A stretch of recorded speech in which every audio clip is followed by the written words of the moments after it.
ওনারা বাংলাদেশের semiconductor industry যাতে হয়, চিপের যে ইন্ডাস্ট্রি, এটা খুবই ইম্পর্টেন্ট। আপনি যে কোনো এই যে মোবাইল দেখেন, ক্যামেরা দেখেন, যা দেখেন, ইলেকট্রনিক্সের যে কোনো জিনিস দেখেন, বা আপনি ইলেকট্রিক ভেহিকেল দেখেন, এভরিথিংয়ে সেমিকন্ডাক্টর লাগে। তো সেই জায়গায় বাংলাদেশ এইটাকে কীভাবে ফ্লারিশ করা যায়, এই ইন্ডাস্ট্রিটা, সেটার উপরে আমরা একটা কমিটি করে দেওয়া হয়েছিল, যারা সেমিকন্ডাক্টর বাংলাদেশে কীভাবে এক্সপান্ড করা যায় সেটার উপরে একটা রিপোর্ট করেছেন। এই রিপোর্টটা গত 3-4 দিন আগে চিফ অ্যাডভাইজারের কাছে ওই কমিটি সাবমিট করেছেন। তো এটা অনেক টেকনিক্যাল বিষয়, বাট এটা খুবই বাংলাদেশের জন্য খুবই ইম্পর্টেন্ট। আপনি জানেন, আমি একটা ব্যাকগ্রাউন্ড বলতে পারি, পুরো ইউএস এবং চায়নার মধ্যে এখন যে সবচেয়ে বড় যে ট্রেডের যে কনফ্লিক্ট, পুরোটা হচ্ছে চিপ নিয়ে, সেমিকন্ডাক্টর নিয়ে।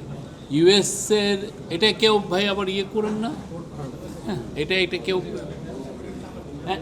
এই সেমিকন্ডাক্টর নিয়ে, মানে গ্লোবালি আপনি যতটা ওই দেশ তত বেশি উন্নত, যে যত ভালো এবং যত সূক্ষ্ম চিপ বানায় এটা। তো আমরা চেষ্টা করছি যাতে সেমিকন্ডাক্টরে বাংলাদেশ একটা জায়গা অবস্থান তৈরি করতে পারে, এবং সেটার জন্যই চিফ অ্যাডভাইজার খুব আপনি জানেন গত বছরের শেষের দিকেই এই কমিটিটা করে দেওয়া হয়েছিল, যাতে কমিটি খুব দ্রুত একটা আমার মনে হয় এই বছরের প্রথম দিকে একটা কমিটি করে দেওয়া হয়, এবং এই কমিটি খুব দ্রুত একটা পলিসি তারা ফ্রেমিং করেন, এবং এই পলিসিটা কিছুদিন আগে এটা চিফ অ্যাডভাইজারের কাছে তারা জমা দেন, এবং এটার আমরা অনেকগুলো অ্যাকশন প্রোগ্রাম এটা আমরা নিব, এবং অলরেডি বিডা নিচ্ছেও। ওনারা কী নিচ্ছেন, কী বিদেশি, এটার জন্য প্রচুর বিদেশি ইনভেস্টমেন্ট লাগবে, এবং এই ইনভেস্টমেন্টটা আমরা কোথায়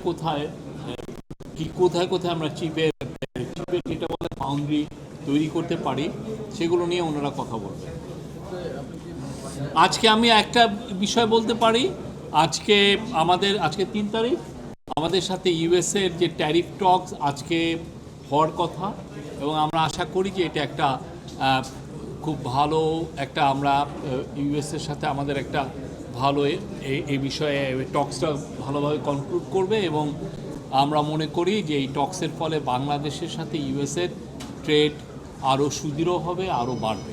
এই অলরেডি ওইখানে আমাদের national security adviser doctor Khalil আছেন, আমাদের শেখ বশিরউদ্দিন আমাদের যিনি কমার্স অ্যাডভাইজার, উনিও ইউএসএ গিয়েছেন, তা ওনারা এই পুরো টক্সটা নেতৃত্ব দিচ্ছেন। শেখ বশিরউদ্দিনের নেতৃত্বে এই টক্সটা নেতৃত্ব দিচ্ছে।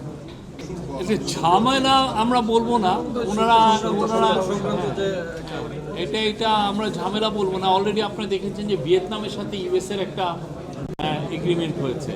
তো আমরা আশা করব যে আমাদের সাথেও যে এই টক্সের যে কনক্লুশনটা হবে, সেটা আমাদের সামগ্রিকভাবে আমাদের ট্রেডের জন্য খুবই একটা মানে গুড নিউজ নিয়ে আসবে।